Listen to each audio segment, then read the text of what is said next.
नमस्कार दोस्तों, स्वागत है आपका हमारे चैनल पर। आज हम बात करेंगे हनुमान जी की, जो पवन पुत्र और भगवान शिव के अवतार माने जाते हैं। जब भगवान श्री राम की पत्नी माता सीता का रावण ने अपहरण किया और उन्हें लंका ले गया, तब सबसे बड़ी चुनौती थी कि लंका तक पहुँचे कैसे।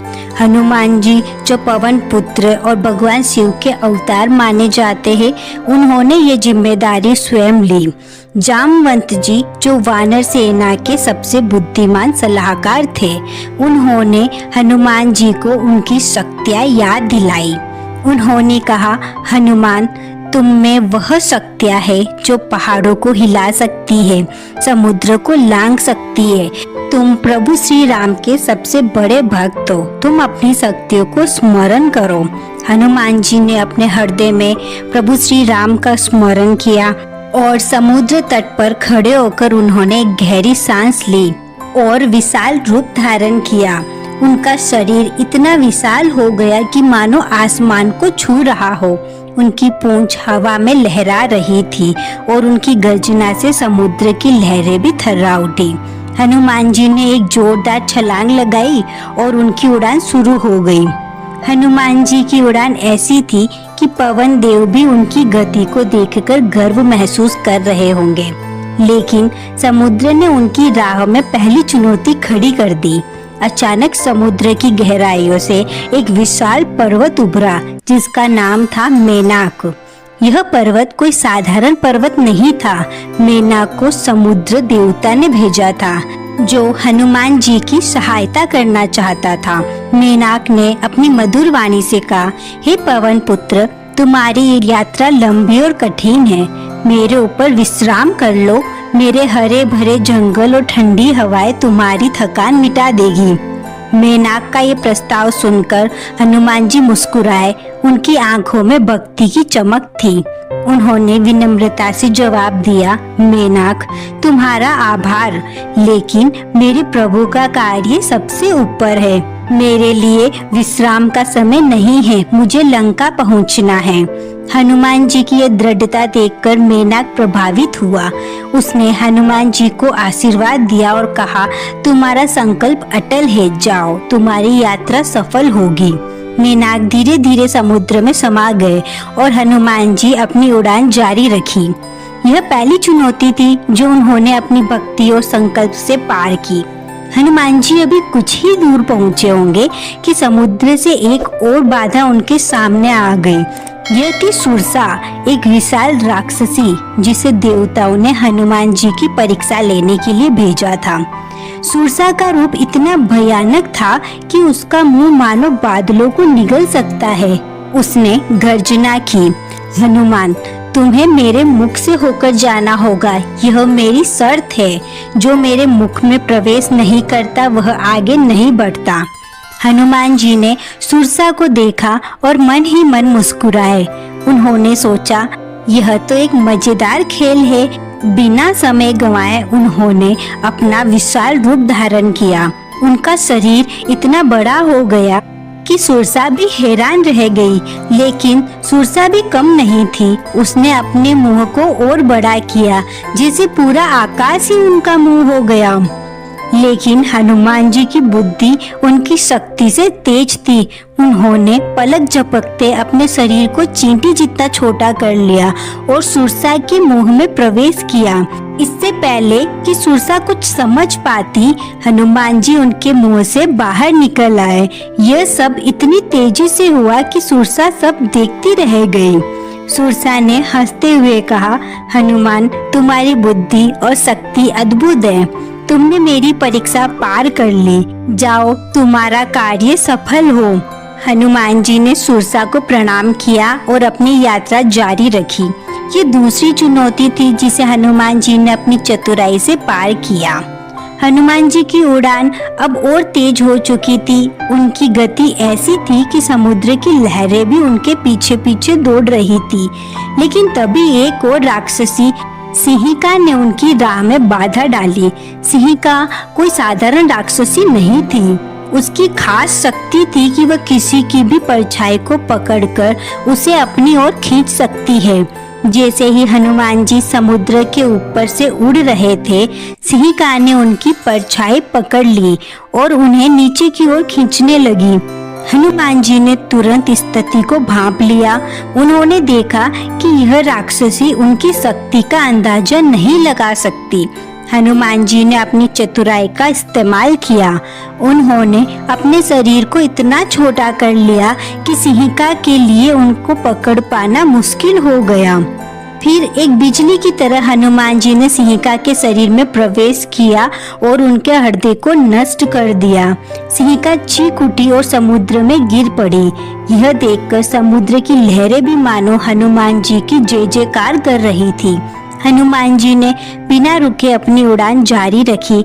सिंहिका जैसी खतरनाक राक्षसी को हराना कोई छोटी बात नहीं थी, लेकिन हनुमान जी के लिए सब एक और कदम था अपने प्रभु की सेवा की ओर। अब हनुमान जी लंका के तट पर पहुँचे।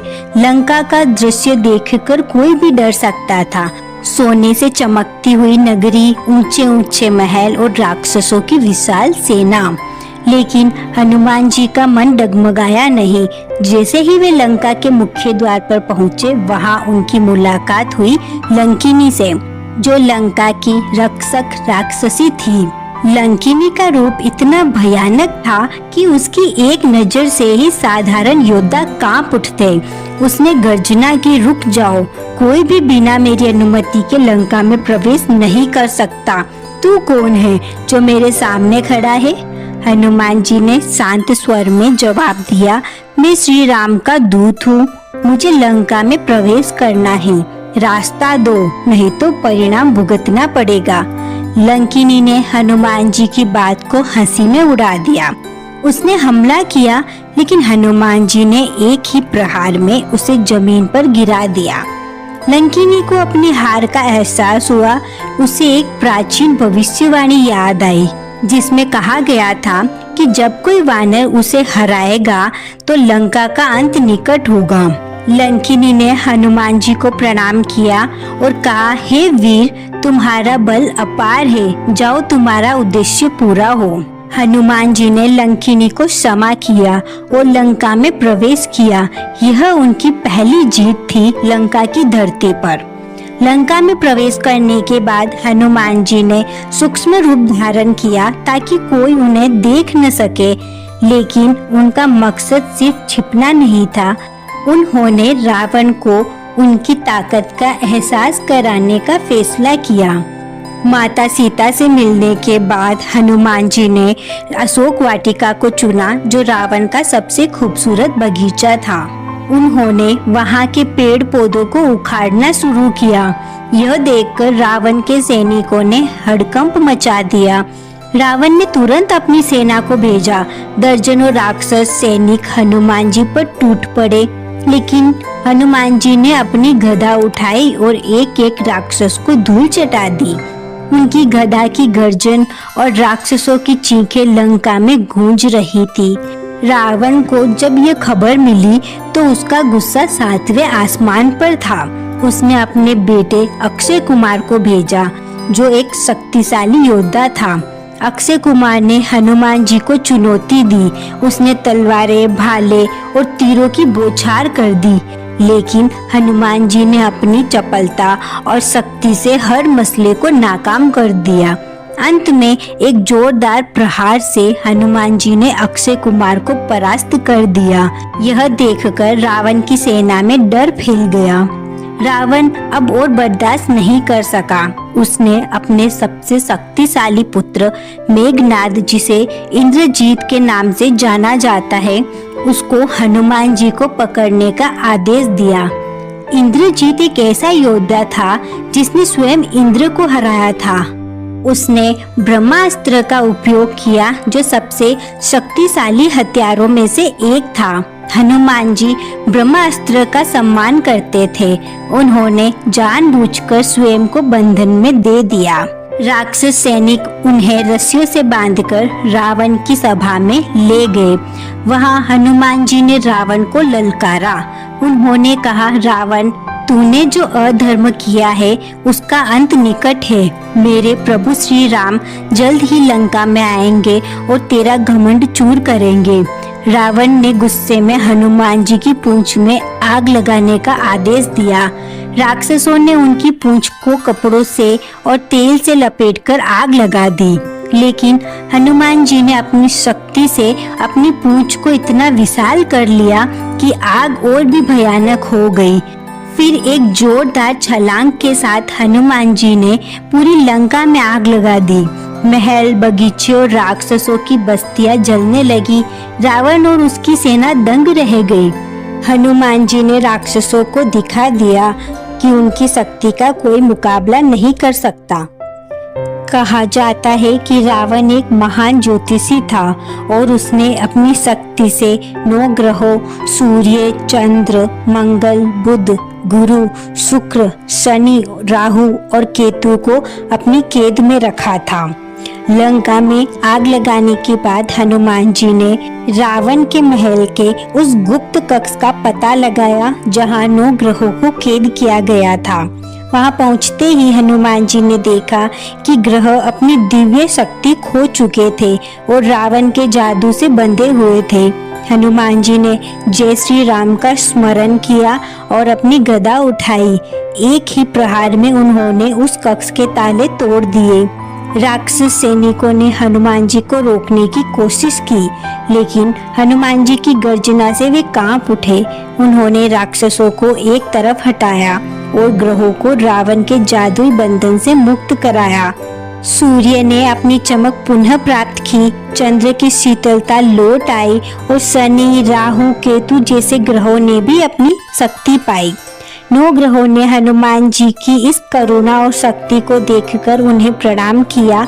सूर्य ने कहा, हे पवन पुत्र, तुमने हमें राक्षस के अत्याचार से बचाया।